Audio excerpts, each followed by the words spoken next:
नमस्कार दोस्तों, मेरा नाम जय कुमार तिवारी है। मेरे YouTube चैनल में आपका स्वागत है। दोस्तों, मैं department of housing and urban planning government of Uttar Pradesh से रिटायर्ड असिस्टेंट इंजीनियर हूँ। दोस्तों, आज मैं बात करूंगा मंडोला विहार योजना के बारे में। उत्तर प्रदेश आवास एवं विकास परिषद द्वारा गाजियाबाद के लौनी बागपत क्षेत्र में मंडोला विहार आवासीय योजना विकसित की जा रही है, जो काफी दिनों से किसानों के कुछ व्यक्तिगत अवरोध के कारण बाधित है। तो इस वीडियो में मैं मंडोला विहार के बारे में डिटेल से बात करूंगा कि किसानों का क्या इशू है और इसके रिजॉल्व होने की क्या संभावना है। दूसरे बिंदु में मैं बात करूंगा कि योजना का जो करंट स्टेटस है वो क्या है और भविष्य में इस योजना के विकास की क्या संभावनाएं हैं। भविष्य के इन्वेस्टमेंट के लिए ये योजना सफल रहेगी या योजना फेल हो जाएगी। और तीसरे और अंतिम बिंदु में बात करेंगे कि ये जो पूरा क्षेत्र है, जिसमें कि दिल्ली बॉर्डर से लेके लौनी, ट्रोनिका सिटी, मंडोला विहार, बागपत, बड़ौत, खेकड़ा, ये पूरा जो क्षेत्र है, इस क्षेत्र के विकास की सरकार की भविष्य की क्या योजनाएं प्रस्तावित की जा सकती हैं क्षेत्रीय विकास के लिए, इसके बारे में मैं डिटेल से बात करूंगा। तो दोस्तों, ये वीडियो उन सभी लोगों के लिए उपयोगी रहेगा जो लौनी, ट्रोनिका सिटी, मंडोला विहार, बड़ौत, बागपत, खेकड़ा इस क्षेत्र में रहते हैं, चाहे वो अवैध कॉलोनियों में रह रहे हों, चाहे वो स्वीकृत और नियमित कॉलोनियों में रह रहे हों, चाहे मंडोला विहार योजना के अंतर्गत इन्होंने अलॉटमेंट कराया हो या भविष्य में इस योजना के अंदर अलॉट कराना चाह रहे हो। उन सब लोगों को जो दिल्ली के समीप इस क्षेत्र में रहते हैं, उनके लिए ये वीडियो काफी उपयोगी होने वाली है। तो दोस्तों, वीडियो को अभी से लाइक कर दीजिए और चैनल को सब्सक्राइब कर लीजिए, क्योंकि इसी तरह के यूजफुल कंटेंट में आपके लिए बनाता रहे। तो आइए वीडियो शुरू करते हैं।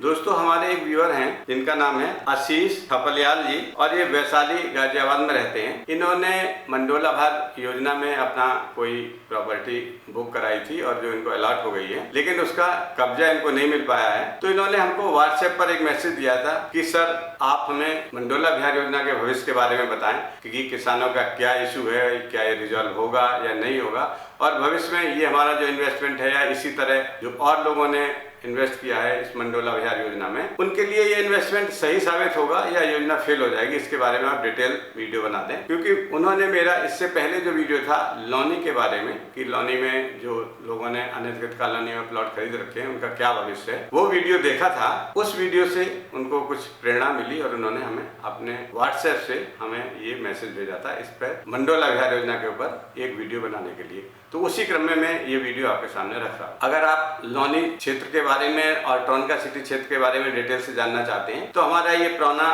वीडियो आप देख सकते हैं। इस वीडियो को मैं अपने एंड स्क्रीन पर दे दूंगा।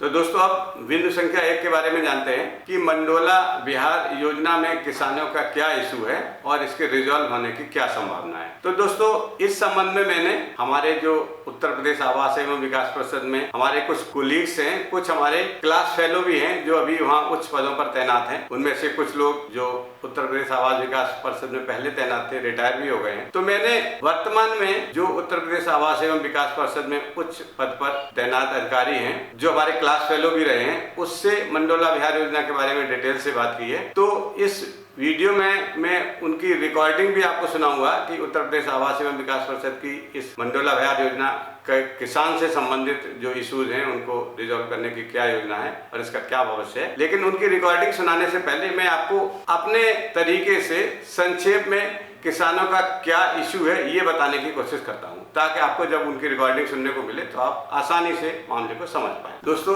उत्तर प्रदेश आवास एवं विकास परिषद ने बागपत लौनी क्षेत्र में एक अपनी आवासीय योजना मंडोला विहार के नाम से काफी पहले शुरू की थी, लगभग 10 साल हो गया इसको। और इस योजना में बहुमंजिले भवन और प्लॉटेड डेवलपमेंट और सिंगल स्टोरीड रेजिडेंशियल हाउसेस बना के बेचने की योजना आवास विकास ने रखी थी। इसमें काफी मल्टी स्टोरीड मकान बन गए हैं, जो कि सपना एन्क्लेव 1, सपना एन्क्लेव 2 और आसरा के नाम से बने हुए हैं, लेकिन अभी अलॉट नहीं हो पाए हैं, खाली पड़े हुए हैं। कुछ में अलॉटमेंट हो गया है, जिसमें कुछ लोग स्वयं या उनके किराएदार के रूप में रह रहे हैं। तो जानते हैं कि मामला इसमें क्या है, क्यों आगे काम रुक गया है, अब आगे कोई भी निर्माण कार्य इसमें क्यों नहीं हो पा रहा है। दोस्तों, इस योजना के अलॉटमेंट के बाद जब इसमें काम होने लगा तो जो यहाँ के किसान थे जिनकी जमीन इस योजना में ली गई थी। मुख्य रूप से उसमें मंडोला गांव था और 4-5 गांव भी हैं उसके आसपास के जिनकी जमीनें इस योजना के अंतर्गत अधिग्रहित की गई थी और किसानों से ली गई थी। तो उनमें से लगभग 95% किसानों ने उस समय जो अधिग्रहण के समय उत्तर प्रदेश आवास एवं विकास परिषद एवं किसानों के बीच जो तय हुआ था, जो एग्रीमेंट हुआ था, जो रेट तय हुआ था, उसके अनुसार उन्होंने मुआवजा ले लिया है। और जो किसानों के लिए भूखंड आरक्षित करने का जो प्रोविजन था एग्रीमेंट में, वो भूखंड भी आरक्षित कर दिए गए हैं। उनमें से भूखंड भी कुछ किसानों ने ले लिए हैं और लगभग 5% किसान ऐसे हैं जिन्होंने अपनी मुआवजे को अभी तक नहीं उठाया है। और वो 5% तथा जो किसान अपना मुआवजा उठा चुके हैं उन किसानों को भी इस जो उनका किसानों का आंदोलन है उसमें शामिल करते हुए अब पुराने एग्रीमेंट के अनुसार तय किए हुए रेट से और अधिक मुआवजा लेने की मांग सरकार से कर रहे हैं कि साहब ये मुआवजा तो आपने हमें कम दिया था, अब हमें और मुआवजा दिया जाए, नहीं तो मैं यहाँ पे काम नहीं करने दूंगा। ये किसानों का प्रमुख मुद्दा है। तो इसको आसान भाषा में ऐसे समझते हैं, मान लीजिए आप कोई जमीन खरीदना चाह रहे हैं और आपने किसी विक्रेता से कोई अपना एक खेत तय कर लिया खरीदने के लिए, उसका आपने रेट तय कर लिया और उसको पैसे दे दिए, एक एग्रीमेंट कर लिया कि भाई इस रेट में इतने पैसे हम इस तारीख को आपको देंगे, आप हमें जमीन अपनी दे दीजिए। किसान ने आपसे पैसे ले लिए, आपके नाम रजिस्ट्री कर दी, आपको कब्जा दे दिया। अब उसके बाद वो किसान कहता है कि साहब अब हम आपको काम नहीं करने देंगे, अब हमें और पैसे दीजिए। पैसे देने की बात वो क्यों कर रहा है? उसके लिए उसने आधार बनाया है कि किसी और जगह जहां आपने जमीन खरीदी थी वहां पर आपने किसी कोर्ट के इशू को रिजॉल्व करने के लिए, कोर्ट में कोई केस चला गया तो उसको रिजॉल्व करने के लिए क्रेता ने उस जमीन को, किसी दूसरे जगह की बात है, वहां पर आपने कुछ पैसे बढ़ा के दिए थे, तो अब हमें भी आपको देने पड़ेंगे। अब हम जब तक आप और बढ़े हुए पैसे नहीं दे दोगे तब तक हम यहाँ पर आपको काम नहीं करने देंगे। अब आप देखिए कि आपने एक तो यहाँ जमीन खरीदी, जहाँ जो तय रेट था उस पर आपने किसानों को पैसे दे दिए, जो क्रेता था उसकी बात हो रही, सामान्य बात अभी कर रहे हैं, अभी इस योजना की बात नहीं कर रहे। इस योजना के बारे में तो मैं तुम्हें उत्तर प्रदेश आवास एवं विकास परिषद के अधिकारी का रिकॉर्डिंग आपको सुनाऊंगा। एक सामान्य भाषा में समझाने के लिए जो बात कर रही है उस क्रम में मैं बताना चाहता हूँ कि आपने जो क्रेता था उसने जमीन खरीदी, जो रेट तय हुआ उसके पैसे दे दिए, कब्जा ले लिया, रजिस्ट्री हो गई। अब कब्जा लेने के बाद विक्रेता ये कह रहा है कि और पैसे दो, क्योंकि आपने कहीं और जमीन खरीदी थी, वहां पर विक्रेता ने कुछ केस कर दिया था, उसमें कोर्ट ने आपको और पैसे देने का निर्देश दिया था। उस निर्देश के क्रम में आपने उनको अतिरिक्त पैसे दिए थे, तो अब हमें भी बड़े हुए पैसे दो उसी आधार पर, नहीं तो मैं आपको काम नहीं करने दूंगा। अब जब एग्रीमेंट हो गया, जमीन की रजिस्ट्री हो गई, जमीन का ट्रांसफर हो गया, कब्जा मिल गया और आपने पैसा भी उठा लिया है, अब किसी और केस का हवाला देके आप पैसे बढ़ाने की बात कर रहे हैं, तो ये तो कोई डिस्प्यूट नहीं हुआ, ये तो जबरदस्ती डिस्प्यूट पैदा करने की नीयत से डिस्प्यूट पैदा किया जा रहा है। अब मामला क्या है दोस्तों, मंडोला बिहार योजना में किसानों को जो मुआवजा तय था, जो विकसित भूखंड देने की बात थी, जो एग्रीमेंट था अधिग्रहण के समय, उस दर से उनको मुआवजा दे दिया जा चुका है। 95% किसानों ने अपना मुआवजा उठा लिया है। 5% के किसान ऐसे हैं जिन्होंने मुआवजा नहीं उठाया है या आंशिक रूप से उठाया है, और वो बाकी 95 या उनमें से कुछ लोगों को और भी इकट्ठा करके एक राजनीतिक दृष्टि से प्रेरित होकर और मुआवजा की अतिरिक्त डिमांड करते हुए आंदोलन कर रहे हैं कि मैं यहाँ पर कोई काम नहीं करने दूंगा। वो उदाहरण में दे रहे हैं कि यमुना एक्सप्रेसवे अथॉरिटी में जब सरकार ने कोई जमीन अधिग्रहण की थी, एक मामला ऐसा आया था, तो वहां पर किसी किसान ने वहां पर यमुना एक्सप्रेसवे अथॉरिटी से अतिरिक्त मुआवजे की मांग को लेकर कोर्ट में कोई केस दायर किया था, और कोर्ट ने किसी प्रकरण विशेष पर किसी क्लॉज के अंतर्गत आते हुए उसको मुआवजा देने के लिए निर्देश दिए थे सरकार को, और सरकार ने किसी प्रकरण विशेष पे अतिरिक्त मुआवजा वहां दिया था, और वो मुआवजा देके जमीन अधिग्रहित हो गई थी और कब्जा मिलकर वहां काम हुआ था। उसी प्रकरण का आधार मानते हुए मंडोला बिहार के जो किसान है वो भी अतिरिक्त डिमांड कर रहे हैं पैसे की और मुआवजा बढ़ाने की बात कर रहे हैं। अब इस संबंध में हमारे एक क्लास फेलो हैं और उत्तर प्रदेश आवास एवं विकास परिषद में उच्च पद पर हैं, उनसे मेरी बात हुई और उन्होंने इस संबंध में उत्तर प्रदेश आवास एवं विकास परिषद एवं सरकार का क्या निर्णय है, क्या रुख है, भविष्य में इस डिस्प्यूट को कैसे निपटाया जाए, उसके बारे में जो बात बताई, उस बात को आप रिकॉर्डिंग के माध्यम से सुनिए। मैं रिकॉर्डिंग आपको सुनाता हूँ, लेकिन मैं उन अधिकारी का पदनाम, उनका नाम गोपनीय रखूंगा, इसलिए कि वो इस समय जो हमसे बात कर रहे हैं वो मेरी व्यक्तिगत मित्रता की वजह से, मेरे क्लास फेलो होने की वजह से कर रहे हैं। ये ऑफिशियल वार्ता नहीं है और वो उत्तर प्रदेश आवास एवं विकास परिषद के प्रवक्ता होने की हैसियत से या अपने पद पर होने की हैसियत से हमसे बात नहीं कर रहे हैं। तो दोस्तों, मैं उनकी गोपनीयता का सादर नमन करते हुए उसका पालन कर रहा हूँ। गोपनीयता उनकी भंग ना हो, ये आपसे भी मैं निवेदन करना चाहूंगा। दोस्तों, मैं रिकॉर्डिंग सुनाने से पहले ये भी बताना चाह रहा हूँ कि इस तरह का जब कोई मामला आता है तो उत्तर प्रदेश आवास एवं विकास परिषद अपने स्तर से इस पर कोई निर्णय नहीं ले सकती है। ये मामला या तो सरकार के उच्च स्तरीय कमेटी में तय हो, वहां से कोई अतिरिक्त लाभ देने के लिए कोई कमेटी तय करे और किस फंड से, किस हेड से वो पैसा दिया जा सकता है या नहीं दिया जा सकता है, अभी कुछ कहा नहीं जा सकता है, तभी तय हो सकता है, या कोर्ट कोई ऐसा निर्देश दे तभी किया जा सकता है। क्योंकि अधिग्रहण के कानून के अंतर्गत जो एक्ट प्रभावी होता है उसके अंतर्गत एक बार एग्रीमेंट हो जाने के बाद जो तय होता है उससे अतिरिक्त धनराशि दिए जाने के या अतिरिक्त प्लॉट या अतिरिक्त अन्य कोई सुविधा दिए जाने का कोई प्रावधान नहीं है और नहीं दिया जा सकता है। उस बात से तो ये लग रहा है कि ये डिस्प्यूट जो है कोई डिस्प्यूट नहीं है, एक बार बात होने के बाद बात पलटने जैसी बात है और अतिरिक्त पैसे की मांग की जा रही है। मेरे अनुभव से ये डिस्प्यूट तुरंत खत्म होना चाहिए बिना कोई किसानों को पैसा दिए। इसमें कोई किसानों का अतिरिक्त पैसे मांगने का कोई तुक नहीं बनता है। तो दोस्तों, अब आप रिकॉर्डिंग सुनिए, उसके बाद हम लोग अगले बिंदु पर बात। ये राज्य स्तरीय बैठक का प्रस्ताव एक है, तो उसमें उम्मीद है कि मामला सुलझ जाएगा। अच्छा अच्छा जी। असल में क्या हुआ कि एक सज्जन है, उन्होंने ये कहा कि किसानों का मुआवजा दिया नहीं गया है। ये दिया गया, हाँ, दिया गया। अब उन्होंने एकदम डिमांड बढ़ा दी कि हमारा बढ़ा दो भैया, जो दिया उससे और दे दो। अच्छा, डिमांड बढ़ाने का कोई आधार तो आधार ये अगल बगल का वो उसका तुलना करते हैं ना, जैसे यमुना एक्सप्रेसवे वाले में कोई केस हुआ होगा, उससे तुलना करके कहते हैं कि हमें कम दिया गया, बढ़ा के दीजिए। जो दिया था अपने पास टेंस में, हाँ, वो कम था, हमें ज्यादा चाहिए। हाँ, तो जब दिया था तो उनको उस पर उन्होंने सहमति दी होगी किसानों ने। तो इसी का नाम तो विवाद है। हाँ, इसी का नाम विवाद है। हाँ। जो सहमति दी है उसी को ना मानना, हाँ, थोड़ा सा पैसा अपना। अब सरकार का कहना है कि आपको दिया जा चुका है उस समय जो भी रेट था। अब ये कह रहे हैं कि हमको फिर बढ़ा दीजिए साहब। हाँ, तो यही डिस्प्यूट है। बढ़ाना की कह रहे हैं, मतलब बिना आधार के। आधार तो कुछ है नहीं।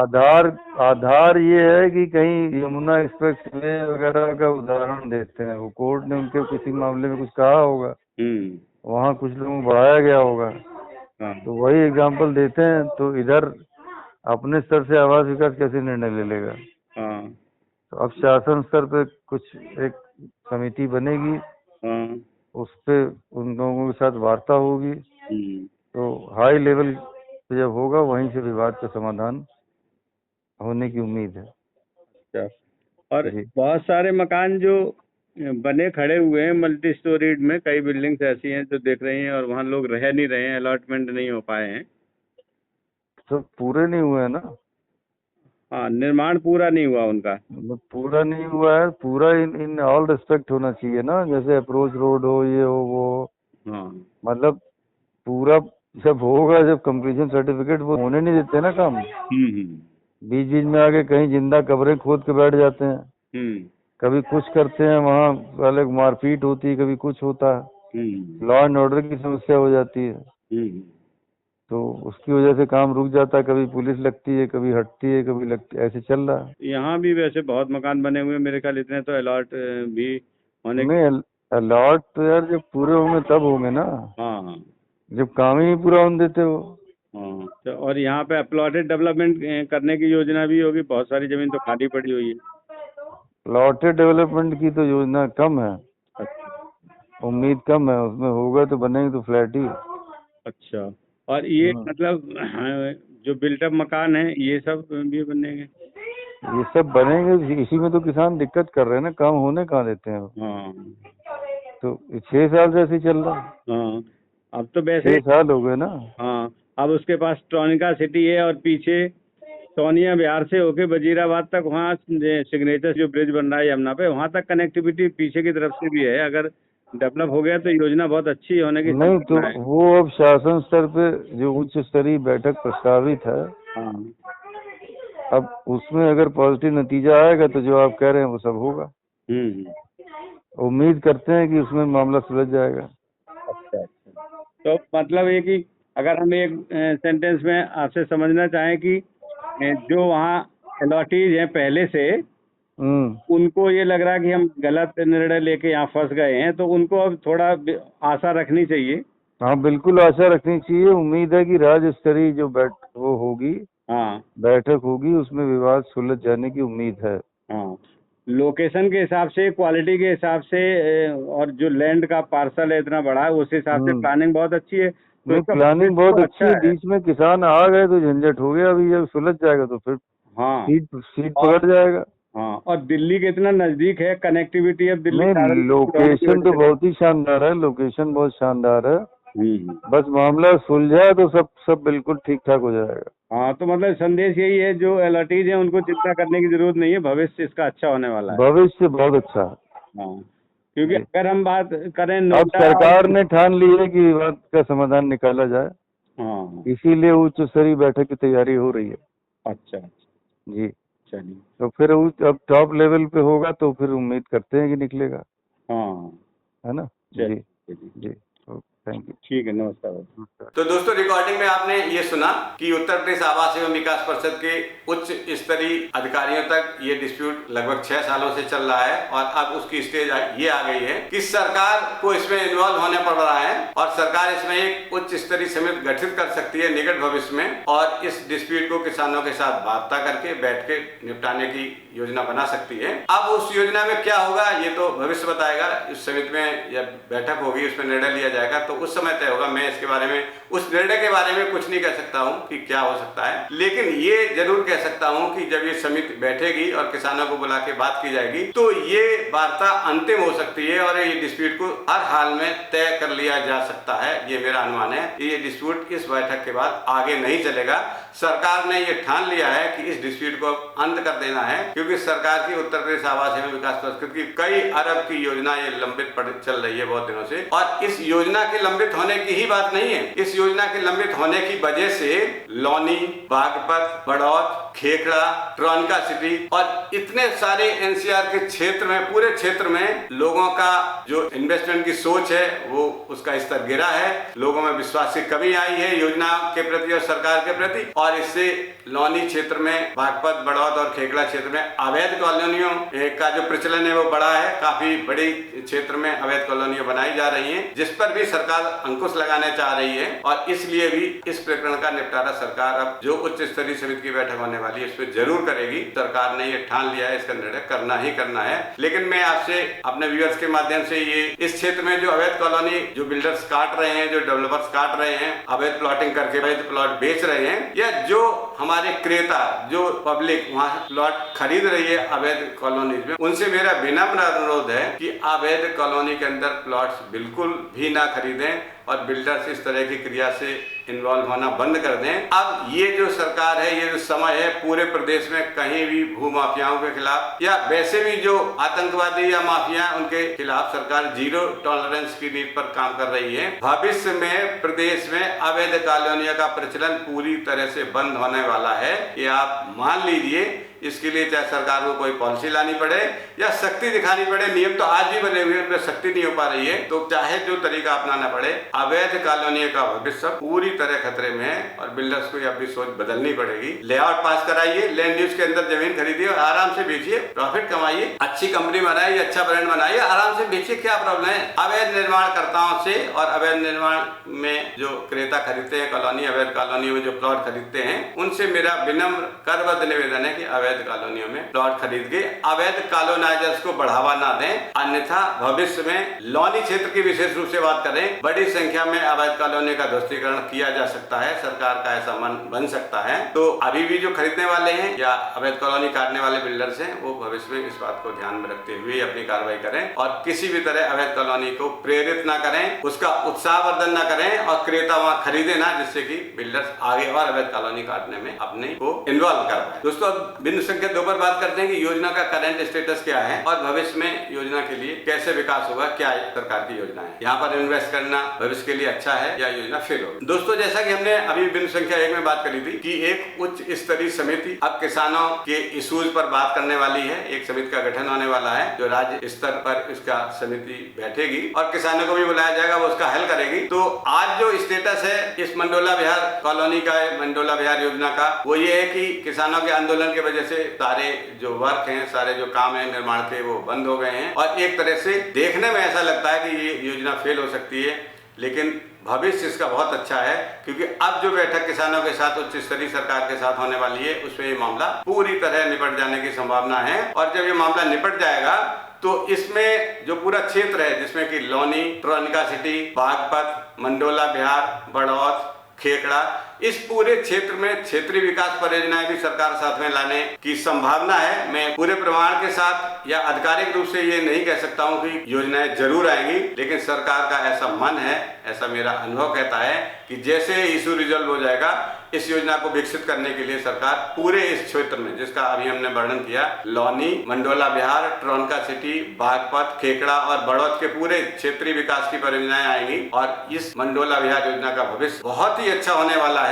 अब मैं बात करता हूं कि इसका भविष्य क्यों अच्छा होने वाला है, मैं किस आधार पर कह रहा हूं। देखिए दोस्तों, अगर हम बात करें लोकेशन की, तो इस मंडोला बिहार योजना का लोकेशन एडवांटेजेस बहुत ज्यादा है। ये शिव विहार मेट्रो स्टेशन यहाँ से 8-9 किलोमीटर की दूरी पर है। लौनी रेलवे स्टेशन भी 8-9 किलोमीटर की दूरी पर स्थित है। ईस्टर्न पेरिफेरियल एक्सप्रेस वे भी यहाँ से 8 किलोमीटर के लगभग दूर है, जिससे कि पूरे दिल्ली शहर के चारों तरफ कनेक्टिविटी बनने वाली है। ये मंडोला बिहार योजना शाहदरा मेट्रो स्टेशन से अगर बात करें तो 15-16 किलोमीटर है, बहुत ज्यादा दूर नहीं है। दिल्ली बॉर्डर लौनी से ये योजना मंडोला बिहार केवल 5 किलोमीटर दूर है। और जो काफी बड़ी इंडस्ट्रियल एरिया है जिसका नाम ट्रोनिका सिटी है, ट्रोनिका सिटी के एकदम एडजॉइनिंग है, बगल में है। तो ये सारे जो फैक्टर हैं वो दिल्ली के नजदीक होने की वजह से इस योजना का भविष्य बहुत अच्छा है, कनेक्टिविटी बहुत अच्छी है। ये जो दिल्ली सहारनपुर एक्सप्रेस वे बन रही है, इसमें पुस्ता रोड के पास जो फ्लाईओवर है वो लगभग पूरा हो गया है। इसके पूरा होते ही ये जो दिल्ली से कनेक्टिविटी है, दिल्ली सहारनपुर रोड के माध्यम से मंडोला योजना तक की, ये बहुत फास्ट हो जाएगी।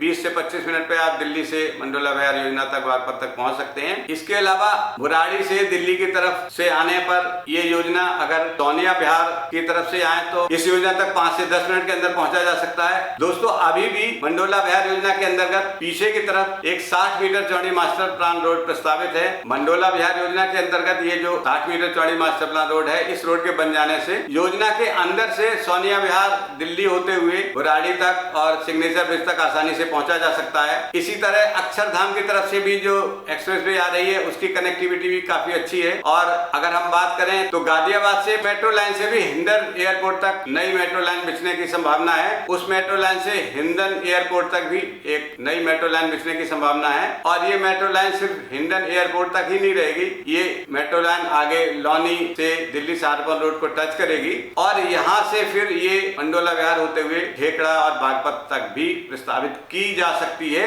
ये संभावना है, सरकार ऐसा सोच रही है, लेकिन ये मेरा आधिकारिक दावा नहीं है कि जरूर होगा। ये जब अनाउंस हो जाएगा, प्रस्ताव पास हो जाएगा, तभी इसको आधिकारिक मानिएगा। अभी मैं अपने अनुभव और सरकार के अंदरूनी गतिविधियों के आधार पर ये आपको सूचना दे रहा हूं। तो इस तरह अगर पूरे क्षेत्र की बात करें, कौन से क्षेत्र की, लौनी, ट्रोनिका सिटी, मंडोला विहार, खेखड़ा, बागपत और बड़ौत क्षेत्र की, इस पूरे क्षेत्र का जैसे ही ये किसानों के आंदोलन का पटाक्षेप हो जाएगा, बहुत तेजी से सरकार इसके विकास पर ध्यान देने की सोच सकती है। और जब ये इतनी तेजी से विकास हो जाएगा, मेट्रो की कनेक्टिविटी हो जाएगी, एक्सप्रेस वे जो दिल्ली सहारनपुर है इस पर फ्लाईओवर बन जाएगा और योजना के अंदर से भी सोनिया विहार होते हुए भी जब कनेक्टिविटी सिग्नेचर ब्रिज तक, बुराड़ी तक हो जाएगी और अक्षरधाम की तरफ से रोडों की सारी कनेक्टिविटी हो जाएगी, तो ये दिल्ली के पास उत्तर प्रदेश का सबसे ज्यादा विकसित क्षेत्र हो जाएगा। सिर्फ यहाँ पर एक जो बदनुमा दाग है वो लौनी क्षेत्र में हो रही अवैध कॉलोनी का ही है। सरकार इस पर भी जरूर कोई एक्शन लेगी, ऐसा मेरा पूर्ण विश्वास है।